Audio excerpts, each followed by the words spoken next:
TTD వ్యవహారాలపై మాజీ మంత్రి వెల్లంపల్లి శ్రీనివాస్ తీవ్రంగా విమర్శించారు. తిరుమల తిరుపతి దేవస్థానం ఖ్యాతిని తగ్గించేలా వ్యవహరిస్తున్నారని ఆయన ఆరోపించారు. గతంలో చంద్రబాబు టీటీడీ నెయ్యిపై తప్పుడు ప్రచారం చేసి యానిమల్ ఫ్యాట్ కలిసిందని ప్రజల్లో అపోహలు సృష్టించారని గుర్తు చేశారు. మహాలయ అమావాస్య రోజు కూడా భక్తులకు సరైన వసతి కల్పించలేదని మండిపడ్డారు. వైసీపీ హయాంలో శ్రీవాణి టికెట్లలో అవకతవకలు జరిగాయని ఆరోపించారని, కానీ వాటిని కూటమి ప్రభుత్వం ఎందుకు రద్దు చేయలేదని ఆయన ప్రశ్నించారు.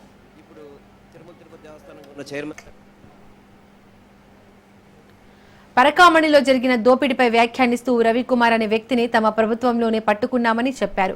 ఆయన కుటుంబం ద్వారా 14.5 కోట్ల రూపాయల ఆస్తిని టీటీడీకి రాయించామని చెప్పారు. ఈ ఘటన 2023లోనే జరిగిపోయిందని తెలిపారు. పరకామణి వ్యవహారంపై సిబిఐ విచారణ జరపాలని ఆయన డిమాండ్ చేశారు.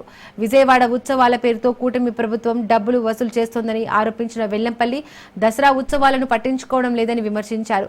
ప్రజాప్రతినిధులు విజయవాడ ఉత్సవాలకే పరిమితం అవుతున్నారని, ఈ ఉత్సవాల పేరుతో వ్యాపారం సాగుతోందని ఆరోపించారు. ఈ వ్యవహారంపై నారా లోకేష్ స్పందించాలని డిమాండ్ చేసిన ఆయన, ఖండన లేకపోతే ఆ డబ్బులు లోకేష్కే వెళ్తున్నాయని అనుకోవాల్సి వస్తుందని హెచ్చరించారు.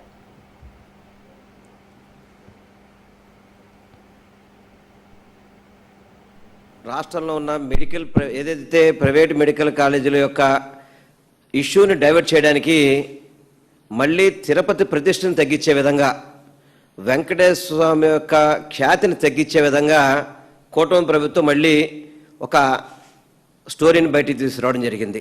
నేను చంద్రబాబు నాయుడు గారిని కానీ, లోకేష్ గారిని కానీ, ఇప్పుడు తిరుమల తిరుపతి దేవస్థానంగా ఉన్న చైర్మన్ గారు బిఆర్ నాయుడు గారిని సూటిగా ప్రశ్నిస్తున్నాను. అసలు తిరుమల తిరుపతి దేవస్థానం మీద ఎందుకు మీరు అంత కక్ష కట్టారు నాకు అర్థం కాని పరిస్థితి. యానిమల్ ఫ్యాట్ కలిసిందని చెప్పిన దాంట్లో ఆ రోజు తెలుగుదేశం పార్టీ మీటింగ్లో తిరుమల తిరుపతి దేవస్థానంలో నెయ్యి గురించి తప్పుడుగా మాట్లాడే విధంగా ప్రయత్నం బిగించేశాడు.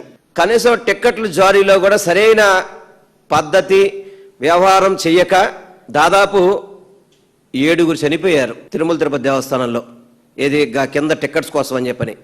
గతంలో ఎప్పుడైనా కానీ తిరుమల తిరుపతి దేవస్థానంలో ఇటువంటి ఘటనలు ఎప్పుడైనా చూశారు మీరు? ఎప్పుడైనా కానీ ఈ కూటమి ప్రభుత్వం ఏర్పడ్డాక మాత్రమే చూడడం జరిగింది.